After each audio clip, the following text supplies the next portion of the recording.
কার্যক্রম নিষিদ্ধ আওয়ামী লীগ কোনো রাজনৈতিক দল নয়, মাফিয়া গ্রুপ। প্রতিষ্ঠাবার্ষিকীকে টার্গেট করে দেশে অস্থিরতা সৃষ্টির ষড়যন্ত্র করছে তারা। তাই নিরাপত্তা নিশ্চিতে দেশ জুড়ে সতর্ক অবস্থানে রয়েছে আইনশৃঙ্খলা রক্ষাকারী বাহিনী। আর এসব তথ্য জানিয়েছেন স্বরাষ্ট্রমন্ত্রী সালাউদ্দিন আহমেদ। তিনি বলেন, মোহাম্মদপুর থেকে সন্ত্রাস পুরোপুরি নির্মূলে পরিকল্পনা আছে সরকারের। সিলন টি রপ্তানিতে শীর্ষে।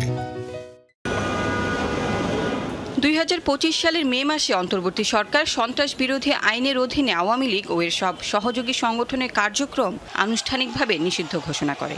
জুলাই অভ্যুত্থানে হত্যা, গণহত্যা ও মানবতা বিরোধী অপরাধের অভিযোগ এনে এই নিষেধাজ্ঞা দেওয়া হয়। বিভিন্ন সময় প্রকাশ্যে আসার চেষ্টা করে দলটি। ২৩ জুন প্রতিষ্ঠা বার্ষিকী উপলক্ষে দেশে অস্থিরতা তৈরি করতে চাইছে কার্যক্রম নিষিদ্ধ দলটি। এ তথ্য জানিয়ে শঙ্কিত না হতে বললেন স্বরাষ্ট্রমন্ত্রী।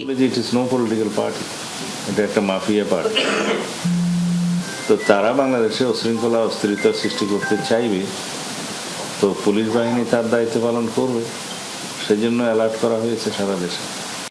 গণমাধ্যমের প্রশ্নে আইন শৃঙ্খলা পরিস্থিতি নিয়ে উঠে আসে উদ্বেগ। মন্ত্রী জানান, মোহাম্মদপুরের অপরাধ নিয়ন্ত্রণে পরিকল্পনা হাতে নিয়েছে সরকার। অপরাধীদের অভয়ারণ্য হয়েছে, সেটা ওভারনাইট নির্মূল করা সম্ভব হচ্ছে না, তবে আমরা কিছু পরিকল্পনা নিয়েছি, সেটা এখানে আমরা এখন বলতে চাই না, ফাঁস করতে চাই না। এই যে মোহাম্মদপুরকেও আমরা নিয়ন্ত্রণে নিয়ে আসবো ইনশাআল্লাহ, সেখানে অপরাধীদেরকে নির্মূল করা হবে।